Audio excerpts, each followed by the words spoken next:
जय श्री राधे। कार्तिक महात्म्य पहला अध्याय। नैमिषारण्य तीर्थ में श्री सुत जी ने 88,000 शौनकादि ऋषियों से कहा, अब मैं आपको कार्तिक मास की कथा विस्तार पूर्वक सुनाता हूँ, जिसका श्रवण करने से मनुष्य के सभी पाप नष्ट हो जाते हैं और अंत समय में वैकुंठ धाम की प्राप्ति होती है।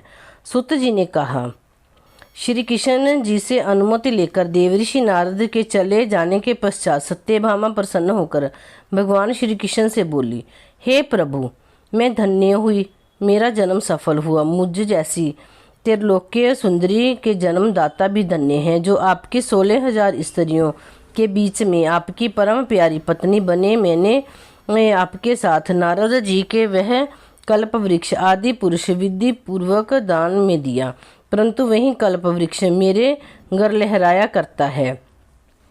यह बात मृत्युलोक में किसी स्त्री को ज्ञात नहीं है। हे त्रिलोकीनाथ, मैं आपसे कुछ पूछने की इच्छुक हूँ। आप मुझे कृपा कार्तिक महात्म्य की कथा विस्तार पूर्वक सुनाइए, जिसको सुनकर मेरा हित हो और जिसके करने से कल्प पर्यंत भी आप मुझसे विमुख ना हो। सुत जी आगे बोले, सत्यभामा के ऐसे वचन सुनकर श्री कृष्ण जी ने हंसते हुए सत्यभामा का हाथ पकड़ा और अपने सेवकों को वहीं रुकने के लिए कहकर विलास युक्त अपनी पत्नी को कल्प वृक्ष के नीचे ले गए। फिर हंसकर बोले, हे प्रिय, 16,000 रानियों में से तुम मुझे प्राणों से प्यारी हो। तुम्हारे लिए मैंने इंद्र एवं देवताओं से विरोध किया था। हे कांते, जो बात तुमने मुझसे पूछी है उसे सुनो। एक दिन मैंने, श्री कृष्ण ने, तुम्हारी इच्छा पूर्ति के लिए गरुड़ पर सवार होकर इंद्रलोक जाकर कल्प वृक्ष मांगा। इंद्र द्वारा मना किए जाने पर इंद्र एवं गरुड़ में घोर संग्राम हुआ और गोलोक में भी गरुड़ जी गौओं से युद्ध किया। गरुड़ जी की चोंच की चोट से उनके कान एवं पूंछ कटकर गिरने लगे, जिससे 3 वस्तुएं उत्पन्न हुई। कान से तंबाकू, पूंछ से गोभी और रक्त से मेहंदी बन। इन तीनों का प्रयोग करने वाले को मोक्ष नहीं मिलता है। तब गौओं ने भी क्रोधित होकर गरुड़ पर वार किया, जिससे उनके 3 पंख टूटकर गिर गए। इनके पहले पंख से नीलकंठ, दूसरे से मोर और तीसरे से चकवा चकवी उत्पन्न हुए। हे प्रिय, इन तीनों का दर्शन करने मात्र से ही शुभ फल प्राप्त हो जाता है।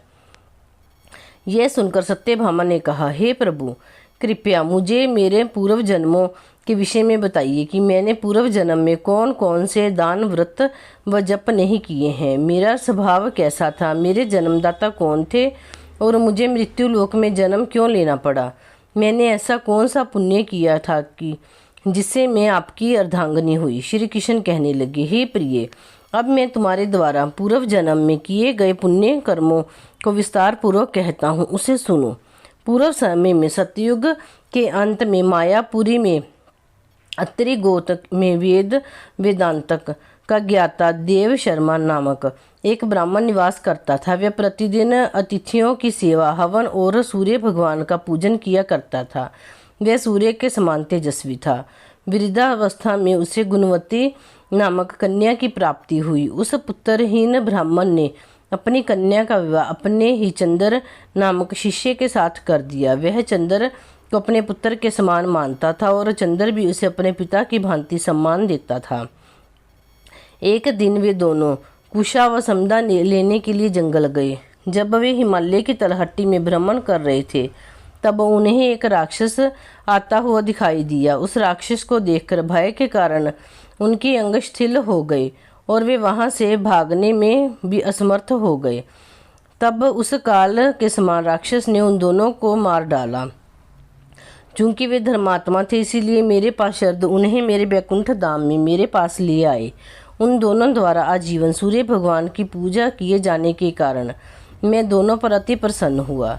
गणेश जी, शिव जी, सूर्य व देवी, इन सब की पूजा करने वाले मनुष्य को स्वर्ग की प्राप्ति होती है। मैं एक होता हुआ भी काल और कर्म के भेद से 5 प्रकार का होता हूँ। जैसे एक देवदत्त, पिता, भ्राता आदि नामों से पुकारा जाता है।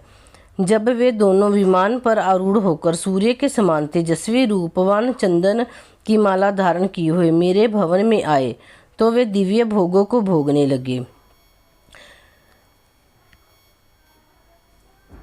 बोलो कार्तिक महात्म्य की जय।